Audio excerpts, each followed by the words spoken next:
तुम्हाला जर कोणतंही वाटण न घालता अगदी कमीत कमी मसाल्यामध्ये वांग्याची रस्सा भाजी बनवायची असेल तर ही रेसिपी एकदा नक्की करून बघा. फक्त 10 मिनिटातच कुठलंच वाटण न घालता झटपट अशी ही वांग्याची रस्सा भाजी तयार होते.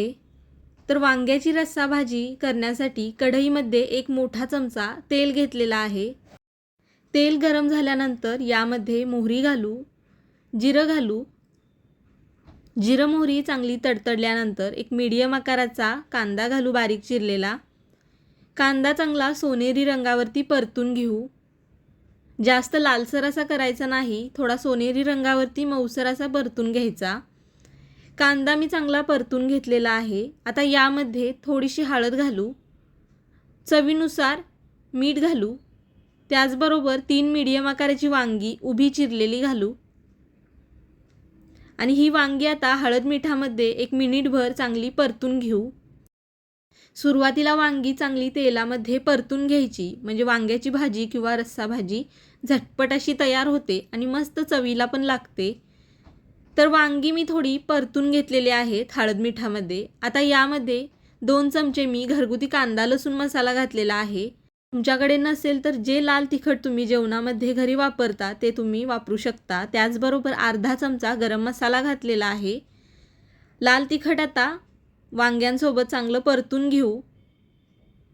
मस्त तेल सुटेपर्यंत लाल तिखट परतून घ्यायचं बारीक गॅस करून.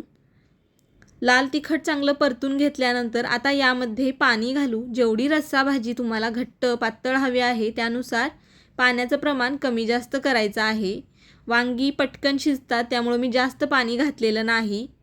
रस्सा भाजीला आता उकळी आलेली आहे. वांग्याच्या भाजीला दाटसरपणा येण्यासाठी इथं मी 2 चमचे भाजलेल्या शेंगदाण्याचा कूट घातलेला आहे.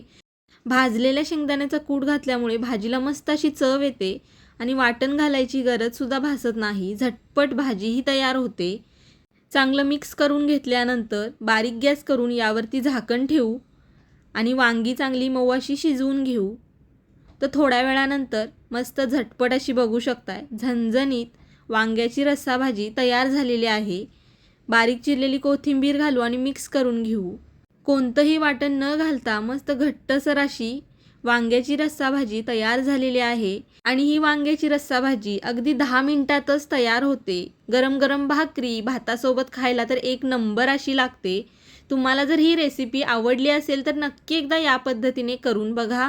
व्हिडिओ आवडला तर लाईक करा, शेअर करा. चॅनलला सबस्क्राईब केलं नसेल तर सबस्क्राईब नक्की करा. धन्यवाद.